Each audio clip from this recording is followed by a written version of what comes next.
The narcissist comes as your friend. This is very obvious, right? Uh, Everyone out here knows this, but I think there's some things to explore with it, or at least just to re-emphasize the message.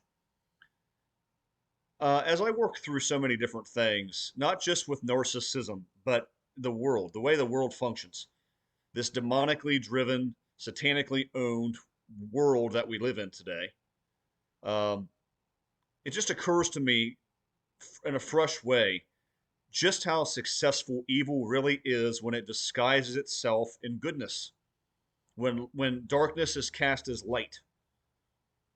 And we know that Satan masquerades as an angel of light. But let's really conceptualize that.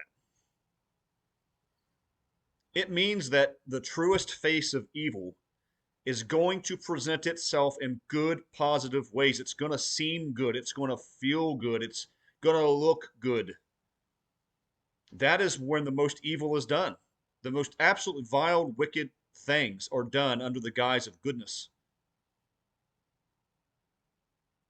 Cult leaders, they're able to convince people to go do the most heinous things because they disguised themselves in virtuous ways. They looked good, they looked the part. Um, Empires do this, leaders do this, world leaders. The devil does this. And nowhere is evil so successful as when it masquerades as good. It's not even close. Yes, there are people out there in nations and groups and individuals who just do vile, wicked, nasty things. They're evil. You can see they're evil. They do evil. Yes, that happens for sure. But the truest face of evil, in my opinion, is that which portrays itself as light. That is the main thing that the devil does. Do you realize that Lucifer is called the light bearer? That's what he's called. He masquerades as an angel of light. Lucifer is the light bearer, the morning star. There's an entire group who runs this world, and this is a book that I'm going to have ready very soon. Really excited about it because I think it illuminates a lot of things. Satan runs this world through what I call the Order of the Eye, which is it's a collection of people who basically worship the all-seeing eye of Lucifer. You know that thing that's on the dollar bill, the Eye of Providence that's on top of the pyramid? That's the all-seeing eye of Lucifer. And this entire orchestration is cast as light. It's cast as goodness. Satan is viewed as light. Jesus as darkness. Everything is reversed. Everything is subverted. And where this ties into narcissism is that in the narcissist, you see exactly the true essence of the devil. They come as your friend, they come as your support, they come as somebody who's going to pick you up when you're down, as somebody who's going to be that great friend. They're going to be that romantic partner, that companion, that great husband, that great wife. You're going to have a family, you're going to have kids, they're going to be there for you. That is everything. Everything's a future fake with the narcissist. Because everything's cast as goodness, as light. And that is what makes dealing with these people, part of what makes dealing so difficult. They don't come telling you what they're going to do to you. They don't come with a sign on their forehead or anything else telling you, I'm going to drag you through the depths of hell. I'm going to take you for everything you have. I'm going to monkey branch onto somebody else. And if you let me, I'm going to come back and try to do it all over to you again. They don't tell you these things. Everything with them is cloak and dagger. Everything with them, this is why we call them covert. And yes, they're grandiose, but that's why we have the term covert narcissist. Because you wouldn't know it. You wouldn't know it to look at them. You wouldn't know it just to meet them. You wouldn't know it. That's what makes them so dangerous, so destructive. This is what allows them to fake and fool out the entire world. I mean, I've made videos about this, but it's got to be understood. The narcissist's chief priority, it's the one thing they want to do above everything else in the world is convince everybody of their goodness, is to convince everybody they're a good guy, they're a good girl, good woman. They they live to fool the world. They live to do it. And that is why whatever narcissist you're thinking of, if you have one thought, one single shred of a thought in your mind that that person is changed and they're living a better life and they're on to somebody great and it's working out, then you have just got to stop. You got to stop that thought, because I'm telling you, it's not true. If you went through hell and back with a narcissist and you even have the slightest thought in your mind, just just a touch of a thought that that person went on and got their life right and it's good and it's improved and they're living a joyous, splendid, peaceful existence, you just don't know how wrong you are. You just don't know. I have seen this play out every which way with every narcissist I can think of. They will do anything and everything to make you think they're living their best life, to make everybody think that, to try to gaslight themselves into thinking that. These people are miserable. They are insecure. They loathe themselves. They have no authentic confidence. This is why they project the mask. The mask is this big projection. It's this big coping mechanism. It's not real. I've mentioned it before, but it's that Billy Joel song, "Always a Woman." One of the lyrics in there, and Billy Joel is probably a narcissist too. I'm not saying he's not. Everybody who's at the top in music and industry and politics, they're corrupt. I'm just going to tell you that. You don't get there otherwise. But back to the topic. One of the lyrics in there, he says, "All she can do is throw shadows at you." And that always gives me this vision of a woman or man over there, brooding, ruthless, cruel, worst intentions, but they're powerless. That's the narcissist. They're truly powerless people. That's why they want power so badly. Those people that don't have control over their own lives want to control others.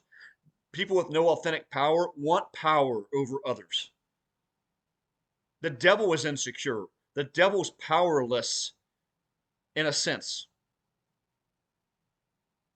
He's powerless in a sense. In the ways that matter most, he's powerless. But imagine the person over there and they don't have anything real to offer. They're a shell, they're a shadow of a person. But they're casting those shadows, throwing that weak shadow figure that's within them at their target. That is what they do. But what they'll do also is present themselves as something they're just not. It's a tale as old as time. That person who comes up alongside somebody, sees a woman in need, a man in need, and they're going to be their best friend. They're going to save them. They're going to help them. I'm that husband you've always dreamed of. I'm the wife you've always dreamed of. Let's have kids.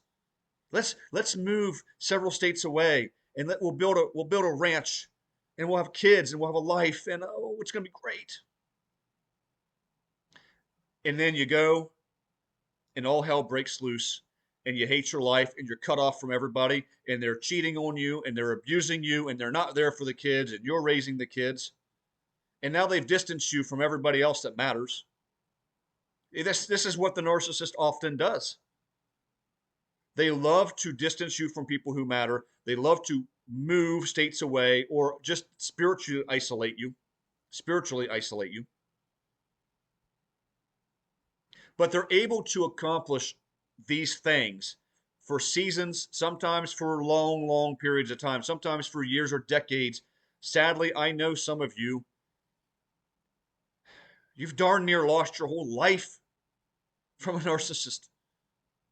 And if that's you, I'm still going to tell you it's not too late to get away. It's not too late. Through God's help, it can be done. You can get out of this. But whether it's been 6 months, 6 days, 6 years, 40 years, they will destroy your whole life. They will take everything from you. Every single thing they will destroy and take from you, including your own soul if you let them do it. That's what they're trying to do. Even if they don't know that, that's what the demonic powers attached to them are trying to fulfill. And they're able to do these things for so long and so powerfully because they dress themselves up. They masquerade as servants of righteousness. They masquerade as an angel of light the way the devil does. This is the way that the most heinous, wicked, evil things are perpetrated throughout the world. So many things, I'm telling you, that you or I think are good. That's a good country. That's a good leader. That's a good. Most of those things are not. They just look that way. And I don't want to give everything away, but this is what I detail. The most godly, good, fraternal organization on earth is the most wicked, corrupt organization on earth. And it runs everything. The devil, who comes as your friend, who looks good, who's an angel of light, he's the light bearer, he's the morning star, the son of the morning, it's Lucifer. He looks brilliant. He looks so appealing, and he is the most destructive entity in all of existence. The country that is supposed to look like a light to the world, a beacon of freedom, defender of the little guy, upholder of the good, the just, is the most wicked country on earth that's ever been. In reality. Because, guys, this is what evil does. It dresses itself up as good. This is why you have the communal narcissist. It's demonically brilliant, isn't it? Because you don't expect that the person who's out there doing good deeds, helping others, presenting themselves that way, you just don't assume that they're evil and they're wicked. It's just, like I said, it's demonically brilliant. You're not going to expect that person. This is often why, guys, think about it on a deep level. This is why individuals who, let's just say, perform the most heinous, vile acts to others against their will or take them out of this world, they will often show up and be the biggest champion of finding that person, of helping that person. They're going to join the search for the person they took out of here, we'll say. Why do you think they do that? Because hiding in plain sight and hiding as the good guy works. This is why we call people wolves in sheep's clothing. Why would a wolf dress up in a sheep's costume? Why would a wolf have wool on and try to blend in with the sheep? Because that's where he can feast. This is the mentality of the narcissist. This is what they do to people. This is why it's so hard to get away from them. It's why it's so easy to be fooled by them. And it's clearly the one thing that people who haven't been through it don't understand. They don't understand. You fell for the mask.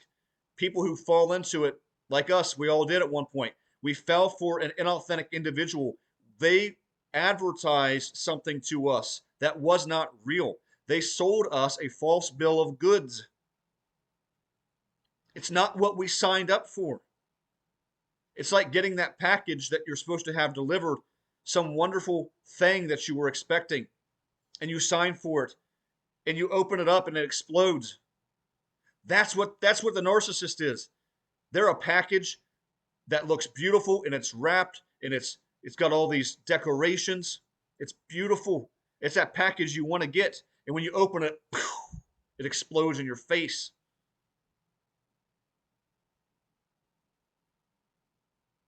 This stuff gets dark, but this is the way evil operates. This is who you're dealing with. Don't think this narcissist is just some non-lethal, some harmless little thing. No, they're powerless in themselves, but what they can do in your life is extremely destructive.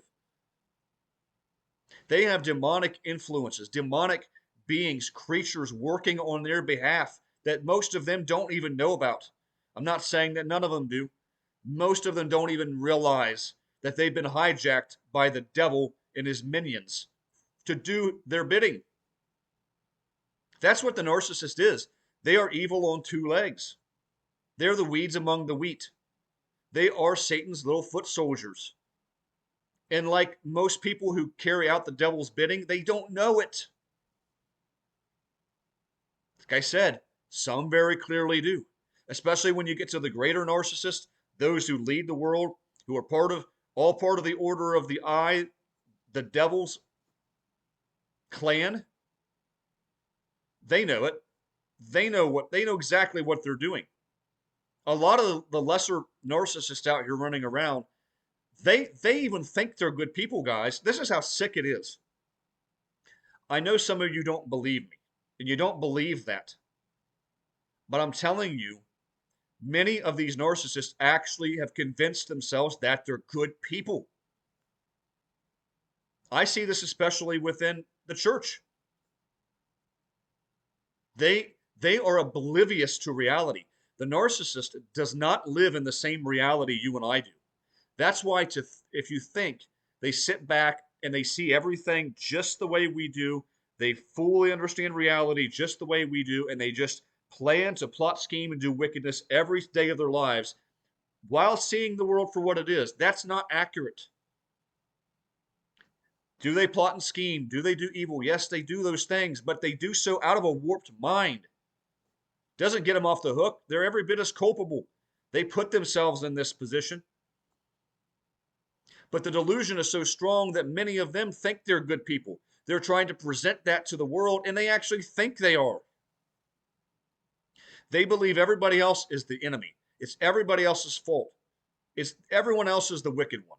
The reason why it didn't work in my 73 relationships is because all 73 of those people had problems. Not me. It wasn't me.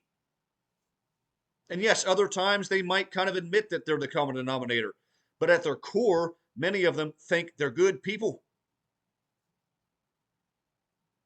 The devil has them so twisted. They're so turned around. You're not dealing with just this person who sees the world so clearly and crisply, cleanly sees the world and knows reality just the way we do, and then just continuously does evil.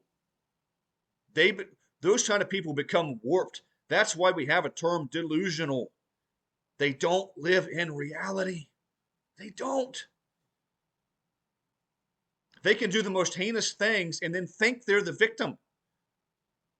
They can rob a church blind as the pastor and then leave and think they're the victim, or be ousted and think everyone got me, everyone did me dirty. And they think that. And that's just one example. That's just an example I'm throwing out there. They think they're good. They want to convince you that they're good. And if they can convince you that they're good, man, can they have their way. This is why you have to have discernment. You've got to be in the Lord, in Jesus Christ, with spiritual discernment to tell these people, to distinguish the good from the evil. You've got to have real spiritual discernment, real eyes to see, to be able to tell a person who's masquerading as a servant of righteousness. And if you have that real discernment, you might not be able to look at them in a flash and see it, though sometimes you can. I have seen people, particularly in church settings, all I needed to see them do was talk once. I needed to see their behavior, I needed to see their mannerisms and the things they said, and it wasn't right. Other times, you got to vet the person, and it's going to take some time for them to reveal themselves. Usually it will. Usually it will take time. But understand the truest nature of evil, the truest expression of wickedness, is when darkness is cast as light. When good is covered by evil. When it is concealed by evil. And that is precisely what the narcissist is. It is evil on two legs, a hollow, disgusting shell that looks good and looks appealing and is camouflaging itself with that mask. Evil evil is never so successful as when it dresses up under the guise of goodness. Never. And that is exactly what the narcissist does.